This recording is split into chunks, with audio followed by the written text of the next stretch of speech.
We were on our way up to the top of the path. We had been hiking for about a mile. It was so slippery. It had been raining for days before then, and our goal was to reach the waterfall at the top. Now, between us and the waterfall were trees that had been downed. There were thick vines. There were waterways where we had to walk almost waist deep, but mostly there was mud. And at one point, my feet just went out from underneath me and I landed in a mud bath. I got up, my hands were muddy, was muddy up to the middle of my back.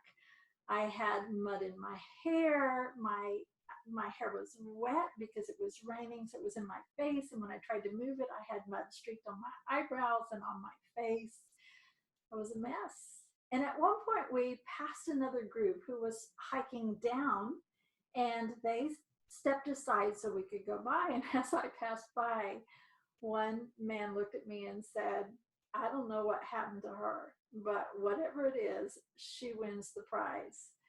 I was a mud bath. And there are times when it feels slippery in our faith. And it's not because we don't know what we believe. It's because of all the conversations about faith, about who Christians are, about what we represent maybe in a community or in our world.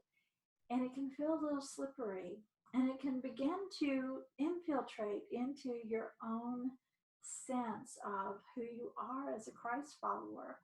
You might start asking these questions as you hear opinions and debate, or you feel misunderstood, or you feel a little bit shy about sharing who you are because that's seen or perceived in one way or the other. And you might start to feel very slippery on there as you think, well, what is truth? In 1 Corinthians, Paul is speaking to a church who understands exactly how that feels. He had worked with them for a very long time. And when he left, there was this thriving group of believers who were excited about their faith and about doing what they felt like that they were called to do. And yet there were some teachers who had slipped in, some with good motives, some with not so good motives. And it had stirred dissension among believers as opinions were shared, as teaching was shared that confronted other teaching that Paul had shared. And they got into debates about things like, well, should we be circumcised? Should we not? Should we eat these types of food? Should we not eat these types of foods? Are we less holy if we do this? Are we more holy if we do that? And Paul, as a spiritual mentor, sat down to write a letter to that church that still not only ministered to them, but has the power to minister to us today in our culture, in this time as we call ourselves followers of Christ. And one by one in 1 Corinthians, he began to address kind of some of the themes that was creating dissension. But in each, rather than try to say this is right or that is right, he brought them back to the truth of this is who Jesus is. This is why he came to earth. This is what he did on the cross.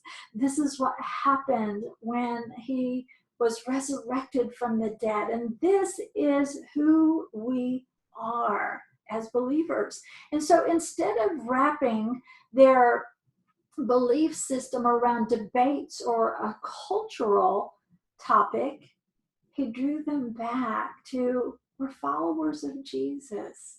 This is who we are. We can't go wrong if this is our example.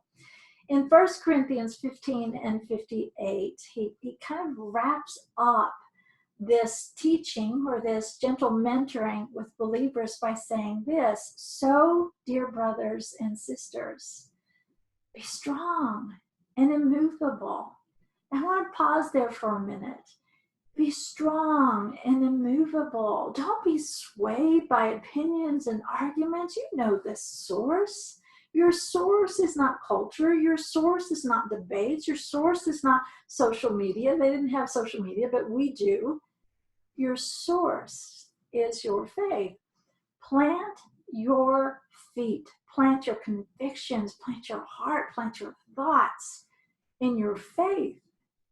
And so, dear brothers and sisters, be strong and immovable. And that's not rigid. It's just knowing that you are standing on the rock. It's knowing who you believe. It's knowing who you're following. It's not getting discouraged or distracted by all the debates that are going on. Many of those debates matter a great deal, but the Lord will show you your part to play as you live your faith. So, dear brothers and sisters, be strong and immovable. Always work enthusiastically for the Lord, not for a project, not for a cause. Always work enthusiastically for the Lord. For nothing that you do for the Lord, Paul says, is ever useless. Now, if you have felt lately that you've just been on that slippery path and you have fallen down and you feel like you've taken a good mud bath, get back up. Plant your feet. Plant your feet in your faith. Be strong and immovable. Keep doing what it is that God has asked you to do. Do it with joy. Do it for an audience of one and allow Him to be responsible for whatever happens with that. For nothing that you do for the Lord is ever useless. My name is Suzie Eller. My blog is at tsuzanneeller.com.